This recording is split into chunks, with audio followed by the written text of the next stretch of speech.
Not everything is for everyone, and that's okay. But what's important to remember is that there's almost always something for everyone.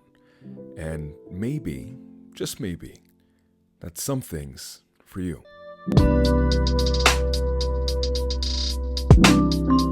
Hey there everybody, welcome back to DAV Tech. It is awesome to see all of you guys here again. If you are new to the channel, my name is Dave and I do tech reviews here. And for the last day now, I've had the iPhone 14 in hand. And now that's the 14, not the Plus, nor the Pro, nor the Pro Max. And now half of you guys are going to be watching this wondering, why the heck would I spend money on the 14?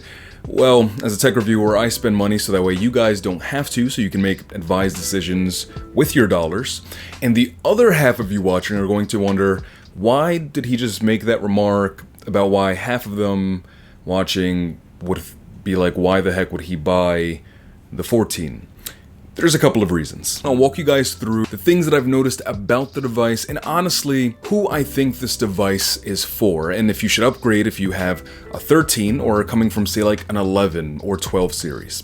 Let's talk about it. The things you won't have to worry about with this device are the build quality, the speaker quality, and that display. Apple year after year always does a tremendous job with the build quality of these devices. It feels strong and sturdy in the hand. Honestly, if you had someone blindfolded, handed them two different devices, they'd be able to tell which one is the iPhone, not even just based on the boxiness of the design, but just based on the premium heft and the quality of the build.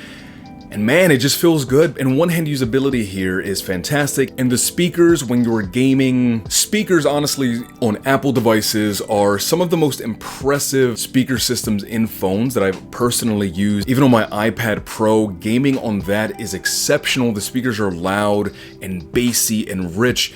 And honestly here, the speaker quality is superb. And now historically on this channel, I'm much more of an Android guy in terms of phone reviews. And I prefer typically the slimmer design of say like the Note 10 Plus, the Note 20, of the Pixel 6 Pro, and even the Fold 4, even though when it's closed, it's a bit chunkier, but when you're opening it has a slimmer design. But I can't lie, man, on iPhones, there's something about the boxiness of an iPhone device alongside the build quality that just feels so good in the hand. It just feels right.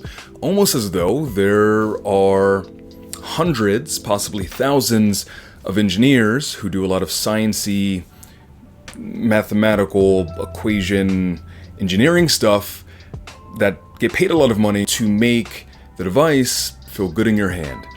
It feels great. You don't have to worry about that. Super Retina XDR display, you could say is jargon. All you need to know is that it looks crisp, it looks beautiful, it looks vibrant, and using the display, the color profile here, it looks amazing to view content on and scroll through your daily Twitter feed. Though this is only going to be 60 Hz refresh rate display, not like the 120 Hz on the 13 Pro and the 13 Pro Max. Now, iOS is smooth enough of an operating software that on average things are going to feel smooth, the animations are going to feel very sleek, but it's one of those things that when you're using a phone all the time like I've been using on Google Pixel 6 Pro and on the Galaxy Fold 4, you still notice a difference. It's not a game breaker, it's not going to ruin your experience, but if you're someone who's used to having that 120 Hz display, you're probably going to notice. So I'm editing the video right now and I just realized I never actually showed you guys me holding the 14 in my hand, so here's the 14. So if you're looking for more iPhone 14 content, as well as iPhone 14 Pro Max content,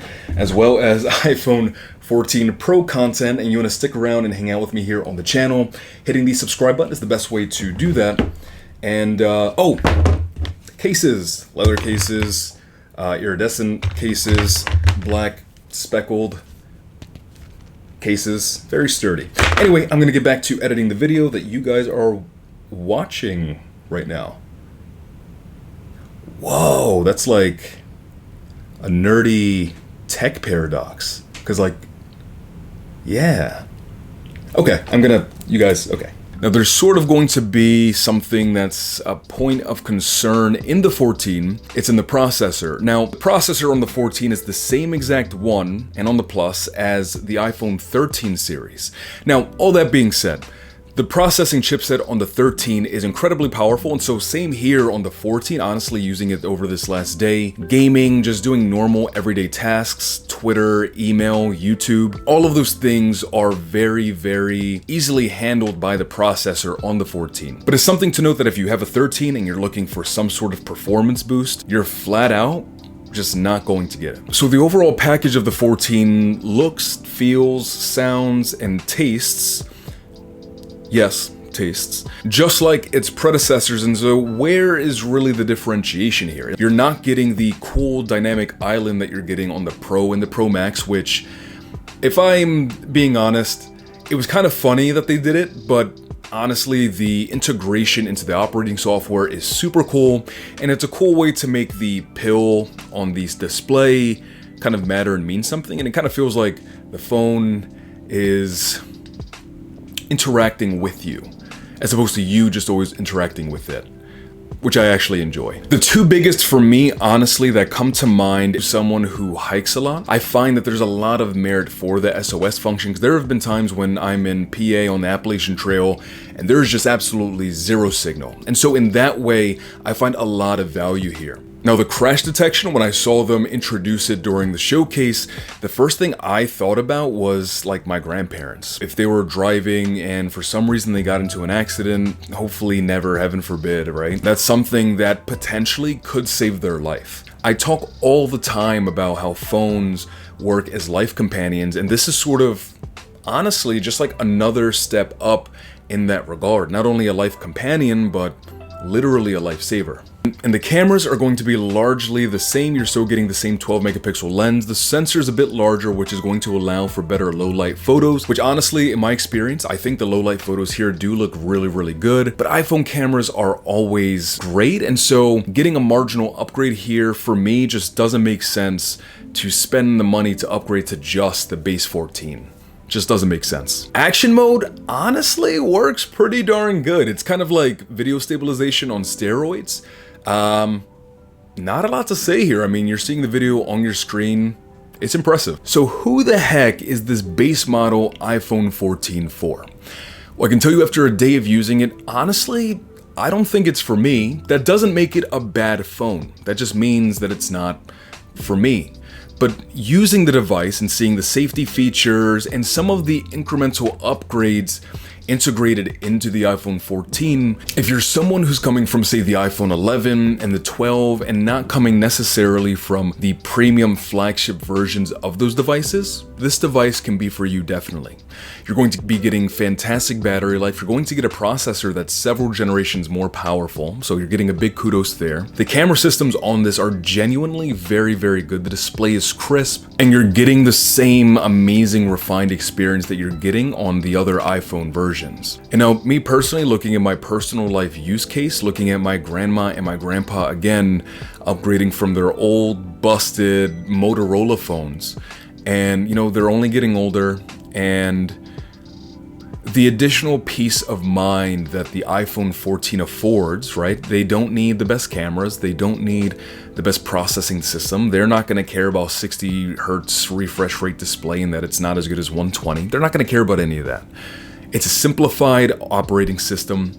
It is a device that is going to just work, and it is a device that, even though they've never been in a scenario where they've needed those extra safety features, knowing that they're getting older and that we're not always able to be around when we need to be around, that's something that I would shell out the $800 to make sure that they have that extra peace of mind, and to make sure we have that extra peace of mind. And so if you're someone who is looking to upgrade from, say, like your 11 or 12, honestly, guys, just go for the Pro or the Pro Max. The Pro for if you want the same exact size form factor as the base 14, and the Pro Max if you want that larger display. On the Pro, you're looking at $200 more than on the 14, but honestly, if you have a trade-in, you're probably going to knock off that $200, maybe $300 that you would get the iPhone 14 for. So I feel like it's pretty much a no-brainer. You're getting better cameras, you're getting the better processor, even though honestly, that's not even the biggest reason to get it, because the processor in the 14 is going to be great. Or to be honest, if you're coming from like an 11 or 12 and don't think you need the 14, the iPhone 13 mini is at a lower price point than the 14 is going to be. My buddy RJ from RJ Tech has a great video outlining from his life perspective how the 13 mini sort of accentuates his everyday lifestyle better than what the 14 is probably going to. And so if you're looking for content sort of comparing the 13 mini and the 14, he's the guy to go see. He's awesome. If you've made it to this point in the video so far, give me a hashtag horse emoji in the comment section. There's a story to this little guy. Maybe sometime in the future, I'll talk about that. If you're looking for more tech content like this and a lot more iPhone 14 content, there's going to be a lot of that coming here to the channel. Hit the subscribe button so that way you can stay up to date with what I am doing next. And as always, guys, thank you for stopping by and hanging out. I wish you a fantastic remainder of your day, afternoon, or night, depending on the time it is that you are watching this, because time zones are funny. And have a great day. Peace, love, adios. Bye.